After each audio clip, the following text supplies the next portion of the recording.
Hallelujah, hallelujah. आइए हम परमेश्वर का धन्यवाद देंगे और आज का जो वचन है भजन संहिता 32 अध्याय।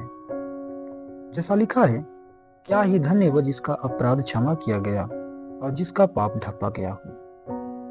क्या ही धन्य वो मनुष्य जिसके अधर्म का यहोवा लेखा न ले और जिसकी आत्मा में कपट न हो। जब मैं चुप रहा तब दिन भर कराहते मेरी हड्डियां पिघल गई, क्योंकि रात दिन मैं तेरे हाथ के नीचे दबा रहा और तेरी तरावर धूप काल सी झुर्राहट बनती गई। जब मैं अपना पाप तुझ पर प्रकट किया और अपना अधर्म न छिपाया और कहा मैं यहोवा के सामने अपने अपराधों को मान लूंगा, तो तूने मेरे अधर्म और पाप को क्षमा कर दिया।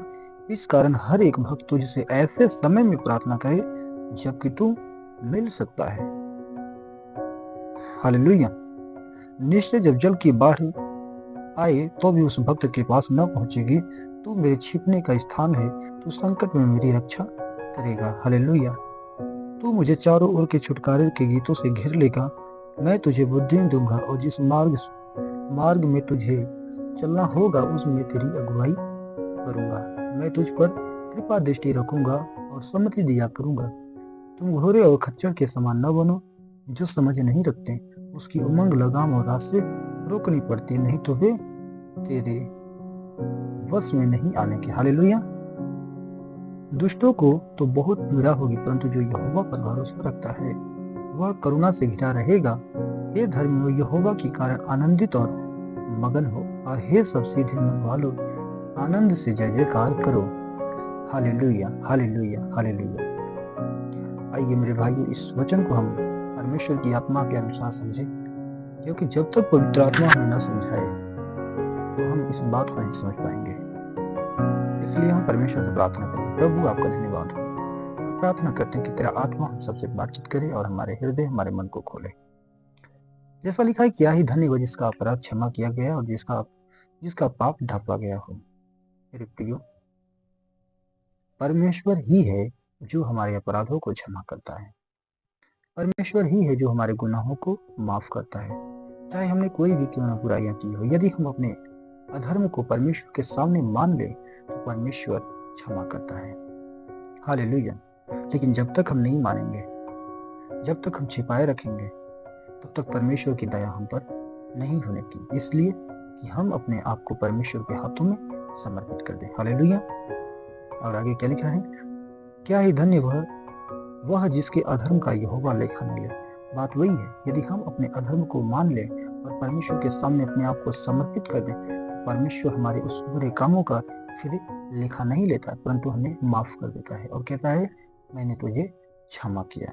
इसलिए जब हमें क्षमा मिल जाती है तो परमेश्वर उस पाप का दंड हमें नहीं देता, परंतु हमें अवसर देता है कि हम अब आगे बढ़ें। हालेलुया। और जिसकी आत्मा में कपट न हो, क्योंकि जब हम अपने अधर्म को मान लेते हैं और निश्चय कर लेते हैं कि प्रभु हम आपके वचन के अनुसार चलेंगे, तो परमेश्वर का आत्मा हमारे अंदर एक नम्र, एक दीन भाव उत्पन्न करता है। हालेलुया। आगे लिखा है, जब मैं चुप रहा तब दिन भर कराहते मेरी हड्डियां पिघल गई। मैं वही कहता हूँ, यदि आप अपने आप में छिपाएंगे अपने गुनाहों को, यदि हम छिपाएंगे तो निश्चय हमारे अंदर बेचैनियां होगी, हमारे अंदर व्याकुलते होंगे, हम घबराए हुए रहेंगे, हम भटके हुए लोगों की तरह रहेंगे। लेकिन जब हम अपने आप को परमेश्वर के हाथों में समर्पित करेंगे तो परमेश्वर हम पर दया करेगा और आपको छुड़ाएगा। हालेलुया। क्योंकि रात दिन मैं तेरे हाथ के नीचे दबा रहा। बात वही है, यदि हम अपने आप को छिपाएंगे तो परमेश्वर की जो सामर्थ्य कभी हमारे ऊपर नहीं आएगी, परंतु हम एक भय में, एक डर में जीवन जिएंगे। हालेलुया। इसलिए हम अपने अधर्म को मान लें और परमेश्वर से कहें कि परमेश्वर मुझे जो है मार्ग दिखा। हालेलुया। और आगे कहता है कि जब मैंने अपना पाप तुझ पर प्रकट किया और अपना धर्म न छिपाया और कहा मैं यहोवा के सामने अपने अपराधों को मान लूंगा। बात हुई, यदि आप मानेंगे तो परमेश्वर आपको फिर से उठाने की सामर्थ्य रखता है। यदि आप नहीं मानेंगे तो परमेश्वर कैसे आपको उठाएगा, क्योंकि परमेश्वर ने आपको सामर्थ्य दी है।